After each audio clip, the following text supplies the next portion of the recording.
चलिए दोस्तों, अब इसमें क्या है, पार्ट सेकंड में पदों की संख्या। अब पदों की संख्या की अगर बात कर ले हम लोग, जैसे 4x प्लस 5y। अब अगर कोई पूछ लिया कि इसमें पदों की संख्या कैसे अलग करेंगे, 4x प्लस y। अच्छा ये बताओ, जब दो पद मिलते हैं तो किसका निर्माण करेंगे, बीजी व्यंजक का। किसका निर्माण करेंगे, बीजी व्यंजक का। आप देख लीजिए 4x प्लस 5y मिल गए तो ये किसका निर्माण कर देंगे, बीजी व्यंजक का। लेकिन अगर इसी में कह दीजिए कि भैया पदों की संख्या बताइए, यानी पद को अलग करना है, तो कैसे करेंगे, ध्यान से देखिए।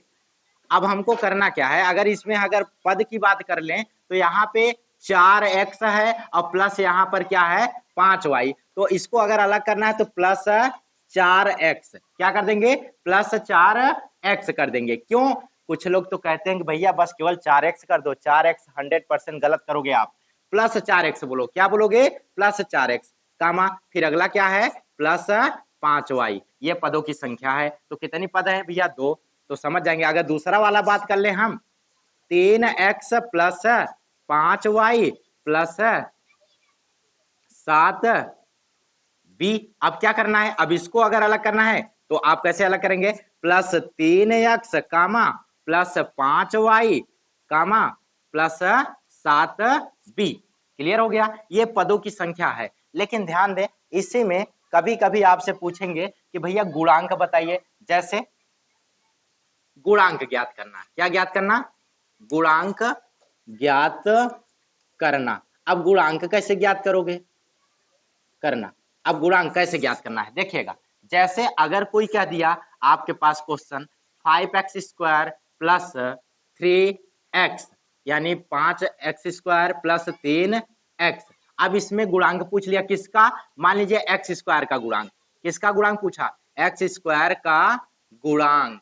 तो ध्यान से देखिए बेटा, x² का गुणांक कैसे निकालेंगे, तो x² का गुणांक एकदम इजी ढंग से निकाल पाएंगे। गुणांक का मतलब क्या होता है, जैसे कोई कह दिया हमारे पास 5x है। अब इसमें कोई पूछ लिया x का गुणांक क्या होगा, x का गुणांक, ध्यान दीजिए 5 और x के बीच में यहाँ मल्टीपल है कि नहीं। अगर कोई कहा x का गुणांक क्या होगा, तो x का गुणांक कौन होगा, 5 होगा। क्यों, क्योंकि इनके बीच का मल्टीपल है। तो आप समझ जाइए कि x का गुणांक कितना, 5। अब उसके अनुसार अगर हम बात कर लें कि भैया जी x² का गुणांक बताइए, तो x² का गुणांक क्या हो जाएगा, x² का गुणांक कौन है, 5 है। तो आप इजी ढंग से कर पाए। अब यहाँ पे कह दिया x का गुणांक बताइए, तो x का गुणांक कहां से निकाल पाएंगे आप x का गुणांक कहां से निकाल पाएंगे, इजी ढंग से कह देंगे कि सर जी x का गुणांक कितना हो जाएगा, 3 हो गया। अब अगर गलती से आपको कोई और हाई लेवल क्वेश्चन दे दिया, 5x³ प्लस 4x² प्लस 7, अब क्या करोगे, अब इसमें कैसे करोगे, तो ध्यान से देखिए।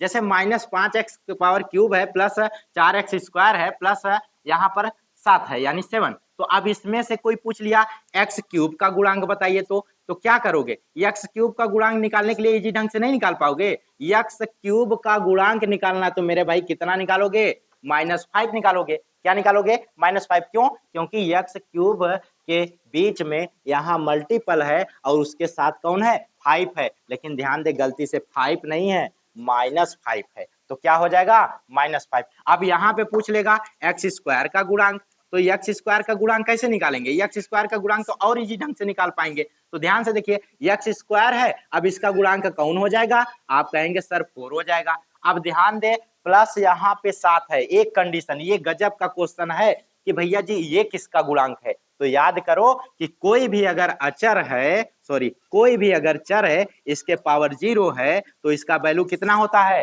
1 होता है। कितना होता है, 1। अगर यहाँ पे हम मल्टीपल x के पावर 0 कर दे तो इसको जब सॉल्व करेंगे 7 मल्टीपल यहाँ 1, तो ये आंसर आएगा 7। यानी कोई कह दिया x के पावर 0 का गुणांक, x के पावर 0 का गुणांक, तो रिजल्ट क्या बन जाएगा, 7 बनेगा। क्या बनेगा, 7 बनेगा। तो ये आपको बात समझ आ गया है। तो देखिए, ये पदों की संख्या वाला मैटर समझ आ गया, ये गुणांक ज्ञात करने का तरीका समझ आ गया। अब ऐसे ही अगर आपको एक छोटा सा एग्जांपल हम और बता दें यहाँ पे, जैसे कभी कभी कहते हैं ना कि 5x के पावर में 4 है, यानी 4 है, और यहाँ पर आपका x है। अब कोई कह दिया ना x का गुणांक बताइए, किसका गुणांक, x का गुणांक। तो ध्यान दीजिएगा, जब x का गुणांक पूछेंगे तो कंडीशन क्या है, ध्यान दीजिए, अगर कोई भी आपके पास चर है और उसका पूछ लिया कि भैया गुणांक क्या होगा और यहाँ उसके बगल कोई नंबर नहीं दिया, तो आप धीरे से कहेंगे कि भैया इसका गुणांक हो जाएगा क्या,